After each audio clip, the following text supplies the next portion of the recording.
Oke, halo, bertemu kembali di channel saya. Di video kali ini saya akan mencoba menjelaskan tentang tata cara uji validitas dan reliabilitas.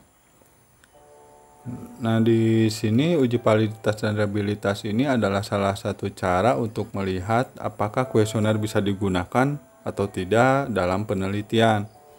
Nah, biasanya uji validitas ini dilakukan di tempat yang berbeda dengan tempat penelitian, tapi ada kalanya juga dilakukan di tempat yang sama.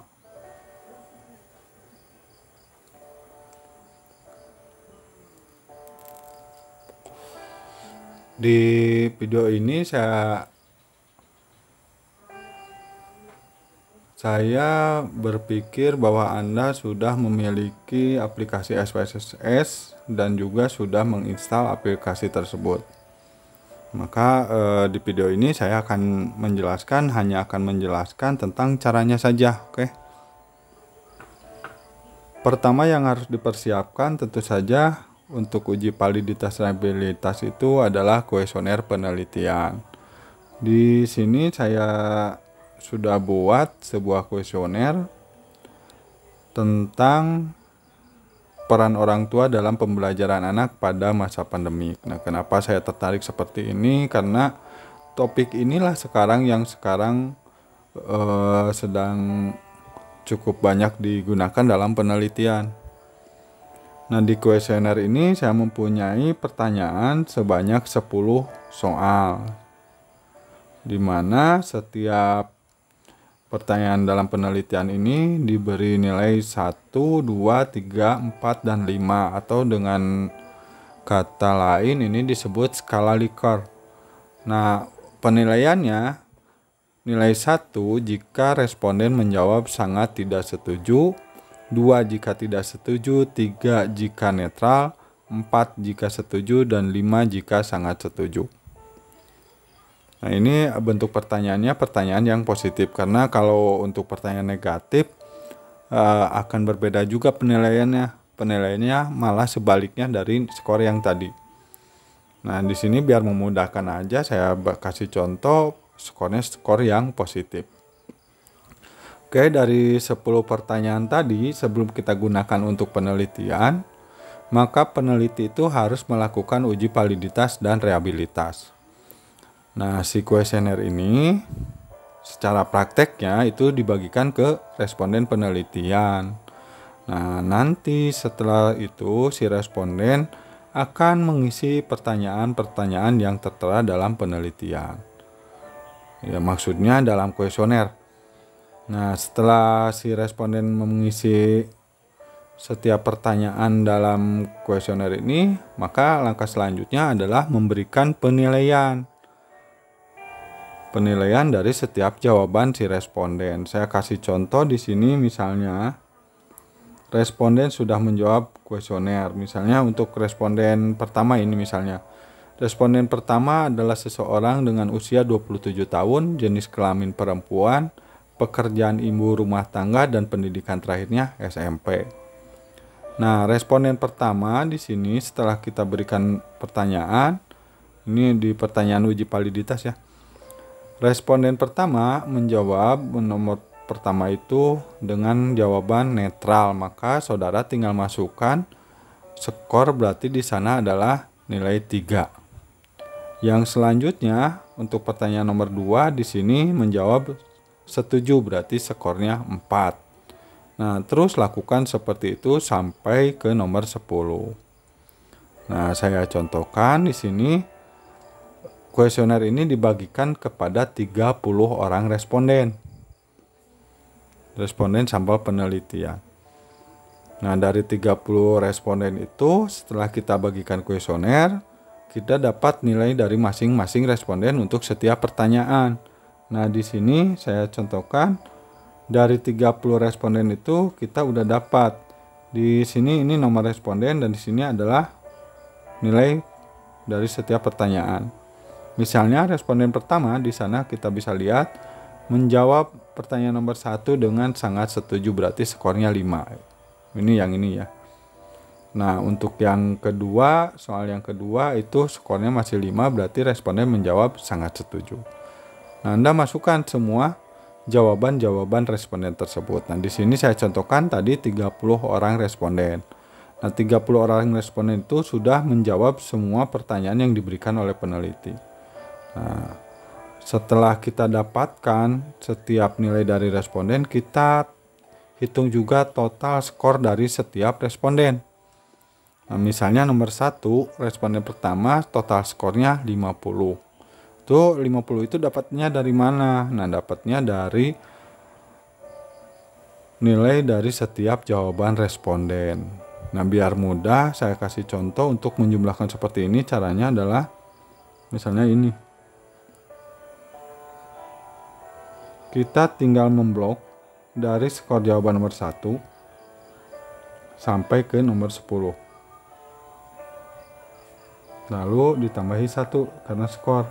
Sesudah itu Anda tinggal masukkan atau mengklik home.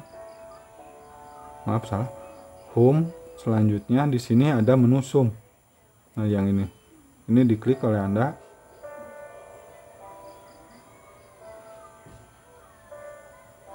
Nah, ini klik sum atau sum ya. Nah, skornya seperti itu. Itu biar memudahkan Anda.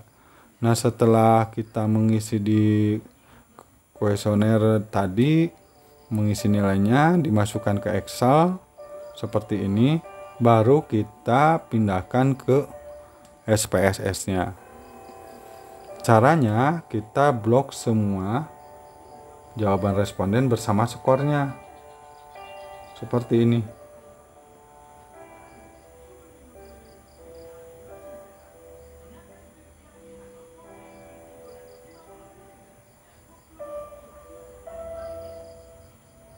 Blok, terus kopikan. Biar mudah, tinggal pijit aja Ctrl C ya. Yang selanjutnya ke SPSS-nya. Nah, di sini SPSS itu ada 2. Di bawah, lihat di bawah, variable view sama data view. Nah, kalau data yang tadi kita masukkan di data view.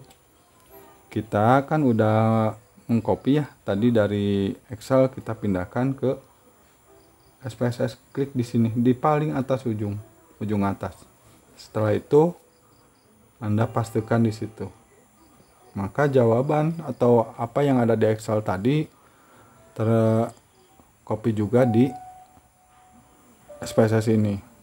Nah, di sini di bagian atas kita bisa lihat ada tulisan PAR 001, PAR 002, PAR 003, PAR 004 seperti itu. Nah, itu adalah soal dari setiap pertanyaan. Kalau PAR 001 berarti itu soal nomor 1. Nah, untuk merubah huruf atau kata-kata PAR 001 tadi, kita bisa menggantinya di variable view. Kita klik variable view, kita rubah di sini. PAR 1 kita ganti jadi soal 1. Nah, tolong perhatikan di sini cara penulisannya. Penulisan soal 1 kita beri tanda underscore di setiap bagiannya. Misalnya gini. Ini skor 2 ya.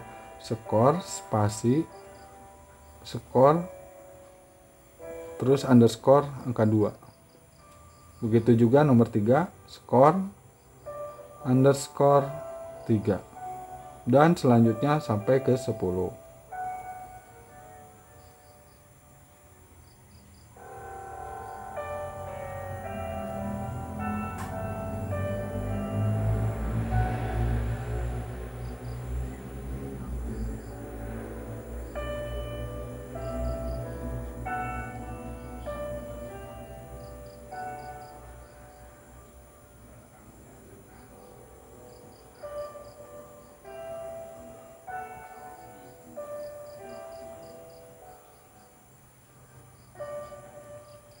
Nah, untuk yang paling bawah ini adalah total score, maka ketikkan di sana total score. Ingat pakai underscore atau tanda baca lain ya. Nah, setelah ini terisi semua, lalu langkah selanjutnya adalah merubah angka desimal yang sebelumnya 2 menjadi 0. Nah, yang ini kita rubah menjadi 0 semua. Caranya tinggal klik di situ. lalu kita ganti menjadi 0.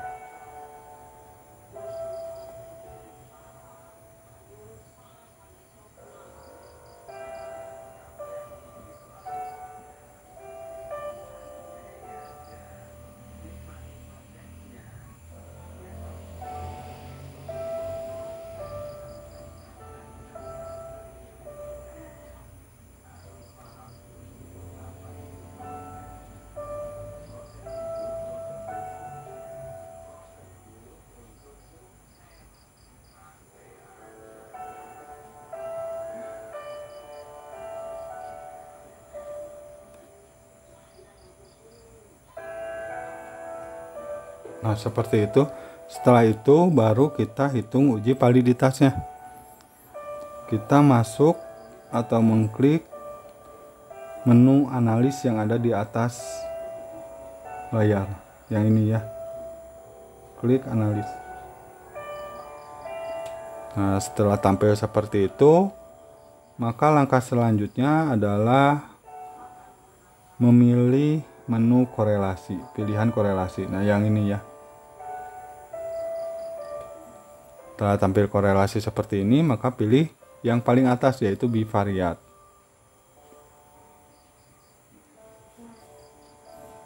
Nah, setelah tampil yang ini, maka semua yang ada di sini yaitu skor 1 sampai total skor dipindahkan ke sebelah kanan. Oke. Caranya bisa dipilih satu-satu seperti ini. Bisa juga dengan mengcopy selanjutnya semuanya, memblok semuanya, lalu klik panah itu. Setelah itu baru klik OK. Nah, ini disebutnya hasil uji validitas. Nah, kita bisa tahu valid tidaknya suatu soal itu adalah perbandingan dari nilai R hitung dengan R tabel. R hitung harus lebih tinggi dari nilai R tabel. Nah, di uji validitas ini setiap soal akan menghasilkan nilai R hitung. Nomor 1 sampai nomor 10 itu akan ada nilai R hitungnya. Nah, nanti kita bandingkan dengan nilai R tabel. Seperti tadi saya bilang, kalau R hitung itu harus lebih tinggi dari R tabel agar pertanyaan menjadi valid. Agar pertanyaan disebut valid, bukan menjadi ya. Nah, kita bandingkan R tabelnya sekarang. Nah, ini R tabelnya. Kita punya responden 30 responden. Nah, kalau ketentuan di uji validitas itu jumlah responden dikurangi 2 untuk melihat nilai R tabelnya. Berarti kalau 30 kita ambil 2 menjadi 28. Maka R tabelnya adalah yang di sini. Di 0,374 atau 0,78. Nah, ini bisa dipilih salah satu, ini sesuai dengan harapan Anda, pembimbing atau ketentuan yang berlaku di kampus Anda. Itu bisa saja antara yang 0,374 atau 0,478. Ini hanya beda dalam taraf signifikannya saja. Nah, kalau misal kita contoh yang 5%, berarti kita ngambil R tabelnya 0,374. Kita bandingkan bahwa semua nilai R hitung dalam uji validitas yang kita lakukan tadi itu harus lebih tinggi dari 0,374. Kita lihat satu persatu. Di sini ini adalah nilai R hitung. Nilai R hitung ini harus tinggi dari nilai R tabel tadi, yaitu sebesar 0,374. Kita lihat satu persatu ya. 0,374. Ini di sini nomor 1. Kita lihat ini di atasnya ya. Tinggal Anda lihat di sini nomor 1, 2, 3, 4 ya. Ini nomor 1 0,952, berarti lebih tinggi dari 0,3. Yang selanjutnya 0,513, ini juga lebih tinggi dari 0,3 tadi. Yang selanjutnya 0,737 ini juga lebih tinggi dari nilai R tabel tadi. Nah, kalau dilihat-lihat semuanya berada di atas nilai R tabel untuk pertanyaan yang kita uji tadi. Nah, jadi bisa disebutkan bahwa seluruh pertanyaan yang terdiri dari nomor 1 sampai 10 dalam kuesioner tadi dinyatakan valid karena nilai R hitungnya lebih tinggi dari nilai R tabel. Itu untuk validitas. Oke, setelah validitas kita terus ke reliabilitas. Nah, kalau reliabilitas itu cara menghitungnya seperti ini. Pertama kita kembali pada menu yang tadi, variable view tadi. Anda tinggal klik, kan tadi kalau tadi kita hasilnya dari sini, kita tinggal pindahkan, klik ke layar yang ini. Nah, caranya hampir sama. Kita klik analis. Setelah klik analis, kita pilih yang skala. Nah, di sini ada pilihan reliability paling atas. Nah, kita tinggal klik reliability-nya. Nah, sama ini, pindahkan yang ada di blok sebelah sini ke item sebelah sini. Ya, caranya hampir sama. Bisa di blok seluruhnya seperti ini atau satu persatu. Nah, cuma di sini ada perbedaan. Kalau uji validitas tadi seluruhnya ya. Nah, kalau di uji reliabilitas ini total tidak dimasukkan ke kolom sebelah sini. Jadi hanya skor dari soal nomor 1 sampai 10 saja yang dimasukkan ke situ ya. Oke, jelas. Nah, setelah itu kita lakukan, maka langkah selanjutnya adalah mengklik statistik. Klik statistik. Nah, di sini ada pilihan, nah kita boleh dicentang semuanya juga yang ini ya. 1, 2, 3. Kenapa saya centang semuanya? Toh yang kita butuhkan hanya nilai Cronbach alpanya doang. Nah, setelah kita centang, kita continue dan kita oke. Nah, kita dapatkan ini nilai reliabilitasnya. Nah, kalau tadi di uji validitas perbandingan antara R hitung dengan R tabel. Nah, kalau di reliabilitas itu perhitungan antara Cronbach alpha dengan nilai R tabel. Nah, di sini setelah kita hitung dengan SPSS ini, kita bisa dapatkan nilai R tabelnya, nilai Cronbach alpha, maaf ya salah. Cronbach alpanya adalah sebesar 0,945. Kita lihat sekarang nilai R tabel tadi itu sekitar 0,374, berarti nilai Cronbach alpanya di atas dari nilai R tabel. Nah, kalau di reliabilitas ini ada bedanya dengan validitas. Kalau di reliabilitas ini dihitung nilai alfanya itu per variabel.